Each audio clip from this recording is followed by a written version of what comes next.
मेहनती किसान की कहानी, माटी का दीपक। दिन चढ़ने से पहले ही गांव के पूरब वाले खेतों में हल्की हल्की धुंध तैर रही थी।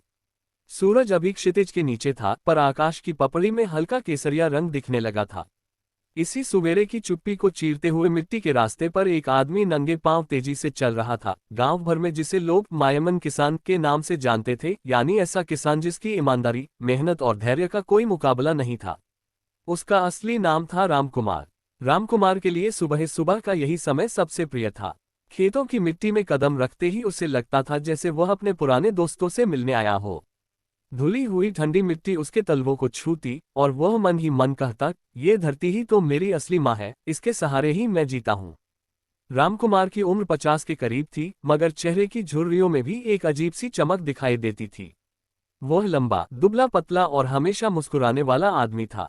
उसकी कहानी गांव के हर बच्चे को पता थी, कैसे उसके पिता के गुजर जाने के बाद उसने अकेले 3 बीघा बंजर जमीन से खेती शुरू की थी, कैसे वर्षों की मेहनत के बाद उसने उसी बंजर जमीन को सोना उगलने वाले खेतों में बदल दिया।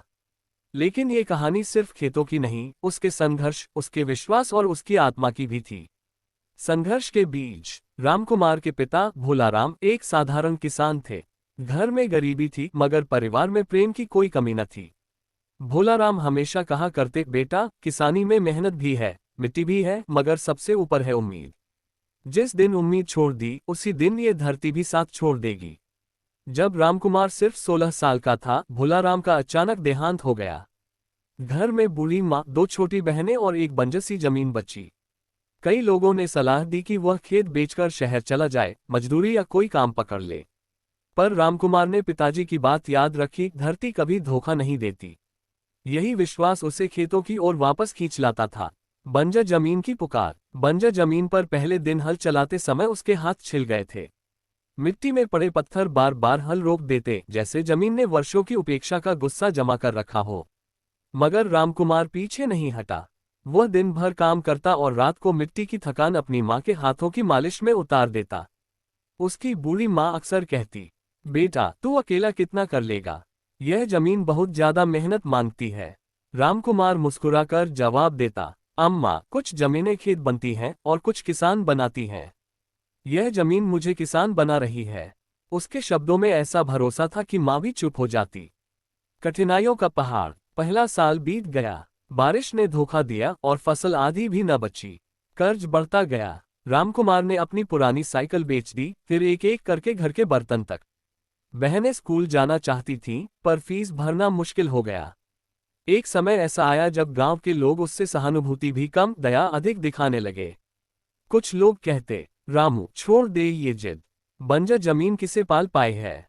कुछ हंसते, जब भाग्य ही रूठा हो तो मेहनत भी क्या करेगी। लेकिन रामकुमार के चेहरे की मुस्कान कभी पूरी तरह मिटती नहीं थी। वह सोचता, शायद ये मिट्टी मुझे परख रही है, एक दिन यह मेरी मेहनत पहचान लेगी। 4. उम्मीद की पहली बारिश। तीसरे साल मॉनसून ठीक आया।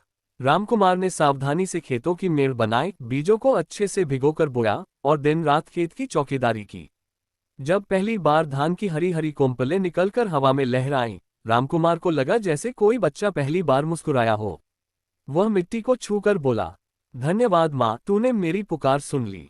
उस साल फसल बहुत अच्छी हुई। कर्ज का बड़ा हिस्सा उतर गया। बहनें स्कूल जाने लगीं। घर में पहली बार त्योहार ढंग से मनाया गया। मगर रामकुमार जानता था, ये सिर्फ शुरुआत है, अभी बहुत दूर जाना है। गांव का मायमन किसान। समय के साथ रामकुमार की मेहनत रंग लाने लगी। उसने कृषि विभाग के शिविरों में जाकर नई तकनीकें सीखीं। पानी की कम खपत वाली पद्धति, जैविक खाद बनाना, फसल चक्र अपनाना और मौसम के हिसाब से खेती का विज्ञान। उसने गांव वालों को भी समझाना शुरू किया। धीरे धीरे लोग उसकी इज्जत करने लगे और उसे मायमन किसान कहा जाने लगा। मायमन यानी भरोसेमंद, सज्जन, ईमानदार। रामकुमार कहता, किसान की असली पहचान उसके खेत से नहीं, उसकी नीयत से होती है। नई चुनौती, सूखा। सालों बाद जब सब कुछ ठीक चल रहा था, अचानक भयंकर सूखा पड़ा। तालाब सूख गए, कुएं का पानी आधे से भी कम रह गया। गांव के कई किसान हिम्मत हार गए।